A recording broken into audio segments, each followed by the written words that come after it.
조경이 많이 사람들에게 관심 밖에 있는 산업 중에 하나였는데, 그렇기 때문에 저는 이거를 컨텐츠로 만들었을 때 훨씬 더 주목받을 수 있고, 저희가 만드는 공간은 조경과 컨텐츠가 항상 같이 들어가는 공간으로 하다 보니까 똥 쌀 때도 핀터레스트를 해야 되고요. 그만큼 뭔가 아이디어가 나서 이렇게 잘 되는 경우는 정말 드문 것 같아요. 우리 중에 우선 천재는 없다. 천재가 있을 수도 있잖아요. 그건 생각 안 해봤네요. 너희 중에 천재는 없다. 천재는 나. 전혀. 오늘은 대표님을 조금 더 특별하게 소개해 드리려고 해요. 서울형 공공조경가로 인사를 드리게 됐는데요. 소개 한번 부탁드려도 될까요? 안녕하세요. 저는 마초회사춘기 대표이자 서울 공공조경가로 활동하고 있는 김광수입니다. 공공조경가라고 하면은 서울시가 실행하고 있는 공공조경에 대한 자문을 계속하는 거고, 서울시 외에도 다양한 지역에서 박람회라든지 다양한 활동을 할 때도 심사위원으로 가기도 하고요. 최근에는 저희가 어떤 서울경제진흥원에서 만들고 있는 공간의 실내외 조경에 대한 자문도 저는 하고 있고, 국제정원 박람회에 대한 운영에 관련된 자문도 하고 있고요. 그렇게 서울시가 하고 있는 다양한 공공 분야에 있어서 조경 관련된 자문 활동을 하고 있습니다. 사실 요즘 되게 컨텐츠가 중요한 시대잖아요. 여태까지 우리나라 조경은 컨텐츠와는 거리가 멀었던 것 같아요. 도로만 보더라도 자동차보다 가로수가 많거든요. 하지만 지나가는 자동차에 대해서는 보통 남자들이라면 어느 회사, 어느 브랜드 차량까지 몇 년식인 것까지 다 알아요. 하지만 바로 옆에 있는 가로수의 이름과 종류는 모르거든요. 그만큼 사실 조경이 많이 사람들에게 관심 밖에 있는 컨텐츠로서도 인정 못 받던 산업 중에 하나였는데, 그럼에도 불구하고 우리나라에서 가장 큰 산업이라고 할 수 있는 건설업 안에서 유일하게 살아있는 소재를 쓰는 업종이거든요. 그렇기 때문에 저는 이거를 컨텐츠로 만들었을 때 훨씬 더 주목받을 수 있고 사랑받을 수 있다고 생각해서, 저희가 만드는 공간은 조경과 컨텐츠가 항상 같이 들어가는 공간으로 하다 보니까 저희가 만든 공간들이 다시금 회자되고 앞으로 만들 공간에 대한 관심들이 많아지는 것 같습니다.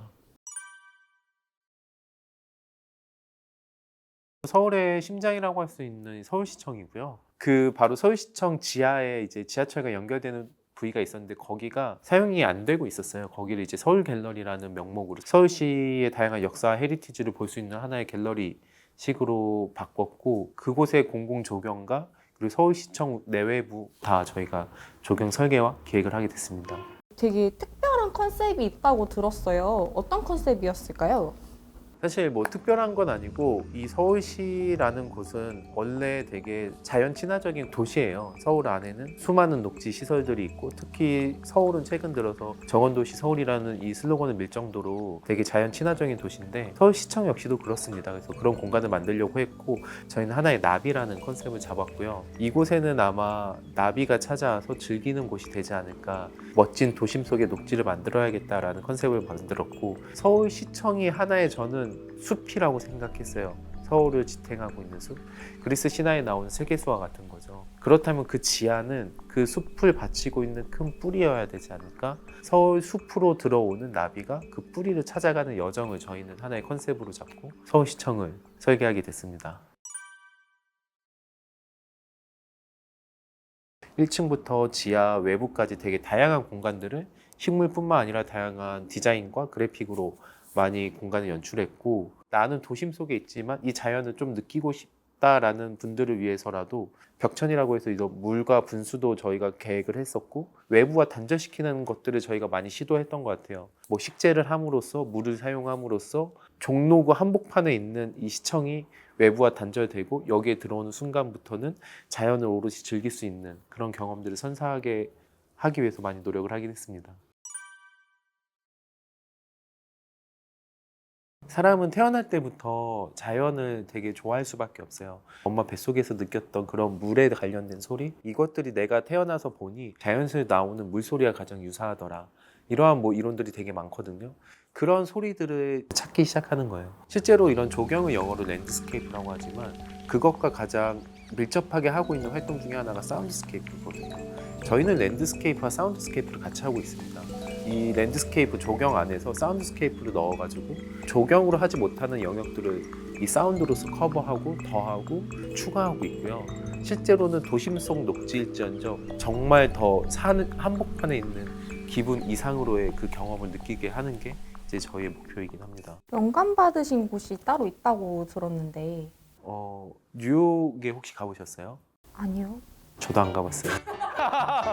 아쉽네요. 약간 놀리시는 줄 알았어요. 하지만 이제 많은 리서치를 했을 때 센트럴파크 바로 옆에 브라이언 파크라는 게 있어요. 센트럴파크에 정확하게 한 100분의 1 정도 사이즈밖에 안 되지만 방문객 수는 동일합니다. 원래 브라이언 파크는 유흥과 마약과 성매매의 원천이었어요. 워낙 폐쇄적인 그런 공원이었고 그러다 보니까 거리와 단절돼서 이 안에서는 마약과 매춘이 계속 일어나는, 그러니까 사람들 더 가지 않고 보호받지 못하는 공간이었는데 이제 조경가가 그곳을 이제 새롭게 만들어야겠다라는 생각으로 나무를 사람 시야에서보다 더 높게 만든다든지 가운데 광장을 비운다든지 그리고 펜스를 거두고 물을 소리의 데시벨을 맞춰서 외부와 단절은 시키되 시야적으로 확보를 한다든지 다양한 이런 기술들을 실제로 쓰고 있고 저희는 그런 것들을 잘 활용해서 계속 공간에 적용하고 있다라고 봐주시면 좋을 것 같아요.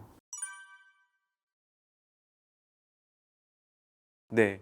왜냐하면 사람들이 즐겨야 된다고 생각해요. 아까 공원 말씀드렸는데 공원 안에서도 뭐 도넛 이론이라는 게 있어요. 우리나라 사람뿐만 아니라 미국인들도 이 정가운데 잘 가지 않아요.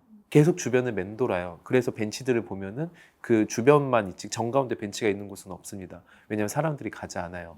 아무리 포화가 돼도 정가운데는 항상 비어 있거든요. 물도 똑같은 것 같아요. 물은 소리를 듣고 눈으로 봤을 때 사람들이 되게 상쾌하고 뭐 그런 경험들을 계속 상상하게 됩니다. 내가 느꼈던 물과의 좋았던 경험들을. 근데 그게 내 옷과 몸에 튀기는 순간 불쾌감이란 걸로 바로 전환돼요. 그래서 그런 전환들을 저희가 막기 위해서 그 거리라든지 떨어지는 이 물의 높이와 그걸로 인해서 튀겨가는 이제 물의 이런 방향까지 저희는 계산을 해가지고 사람들이 100% 여기서 상쾌함만 느껴야지 불쾌감을 느끼지 않게끔 하는 게 저희의 이제 또 기술 중에 하나입니다. 제가 봤을 때는 이 벽면 녹화가 많이 있었어요.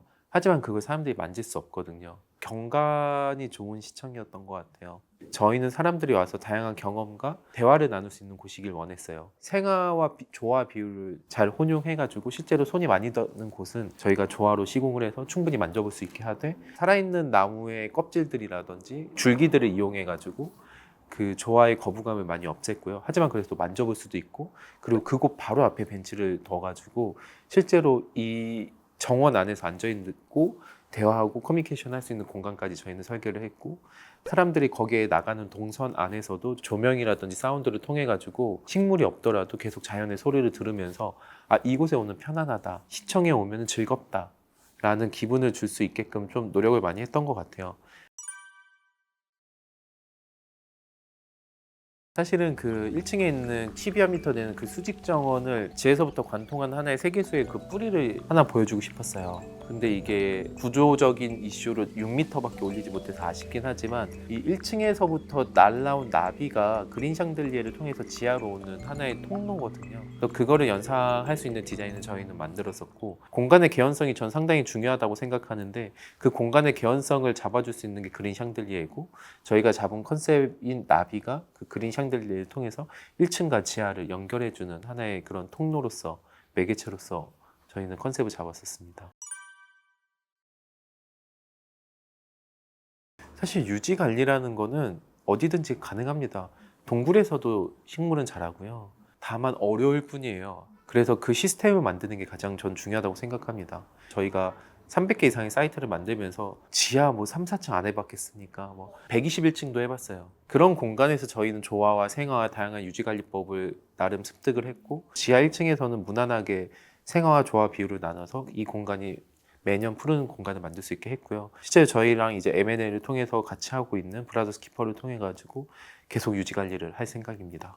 사실 지하에서 어떻게 식물을 키우지라고 하면 제일 먼저 생각이 드는 게 일조량이랑 통풍 문제잖아요. 그거는 어떻게 해결하셨어요? 실제로 서울시청은 통풍을 걱정하지 않을 정도로 되게 잘 설계된 공간이고요. 일조량도 중요합니다. 하지만 진짜 중요한 거는 통풍인 것 같아요.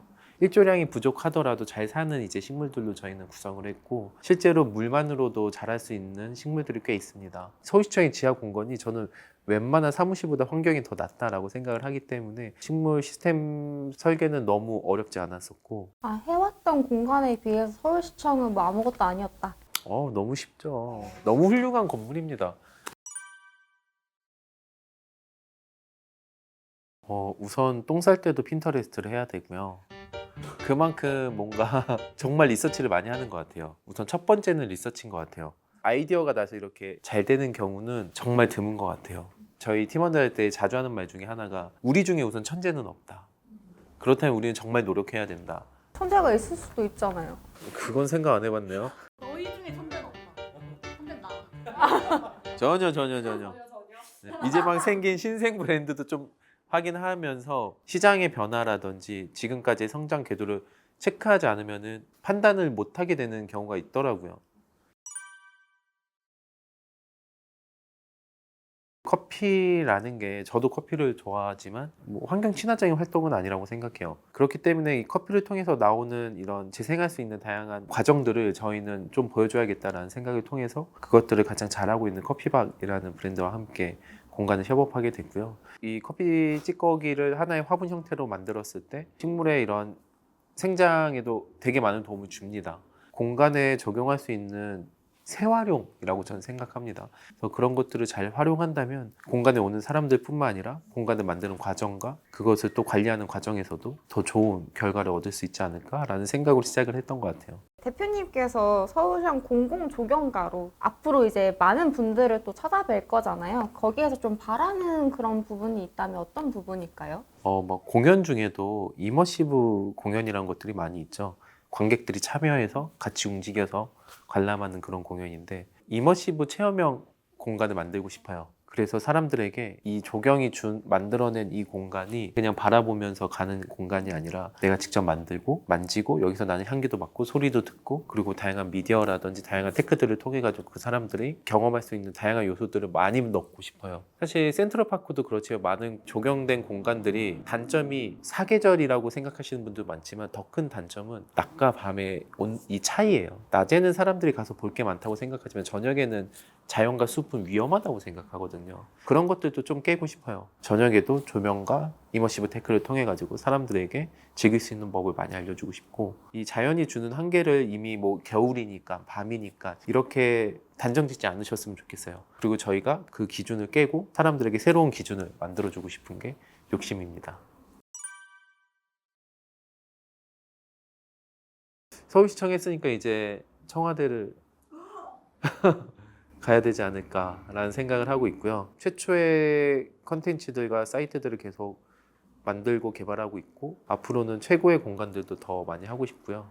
우리나라의 절반 이상이 산림이거든요. 놀고 있는 농경지가 20만 헥타르가 넘고 그런 공간들을 저희가 만약에 컨텐츠로 채운다면 굳이 해외를 나가지 않더라도 사람들은 더 많은 컨텐츠를 통해서 국내에서 다양한 관광 소비를 할 수 있을 거라고 생각하고 있고 정말로 인구 소멸이라든지 빈집이라든지 문제들이 많은데 그런 공간들을 저희가 자연 컨텐츠를 전환시켜서 사람들이 올 수 있는 관광 컨텐츠로 만든다면 시간이 지나면 지날수록 사실 꼭 지역에 필요한 거라고 저는 생각이 들어서 요새는 뭐 강원도라든지 대구시야 그린 디벨로퍼로서 그런 공간 개발도 같이 좀 많이 고민하고 있습니다. 서울시는 이제 대표적으로 제가 저에게 타이틀을 주신 너무 감사한 곳이라면 저희는 이제 뭐 강원도라든지 대구 등 다양한 공간에서 저희가 할 수 있는 컨텐츠들을 좀 만들어 보고 싶어요. 지금까지는 저희가 약 3만 평 정도의 녹지를 도시만에 서울에다 만들었습니다. 실제로 녹지가 없던 공간에 저희의 컨텐츠를 통해서 녹지화를 시켰었고 일시적일 수도 있겠지만 그렇지 않은 공간도 있고요. 이제는 그러한 컨텐츠 IP라고 할 수 있고 디자인 기술력이라고 할 수 있는 것들을 가지고 로컬에도 다양한 관광 콘텐츠들을 만들고 싶어요. 3월에는 저희가 새로운 이제 또 콘텐츠로 만나 뵙게 될 것 같은데 저희 구독자 이름들을 잘 많이 써주시면 다음에는 저희가 새로운 구독자 이름으로 찾아뵙겠습니다. 안녕.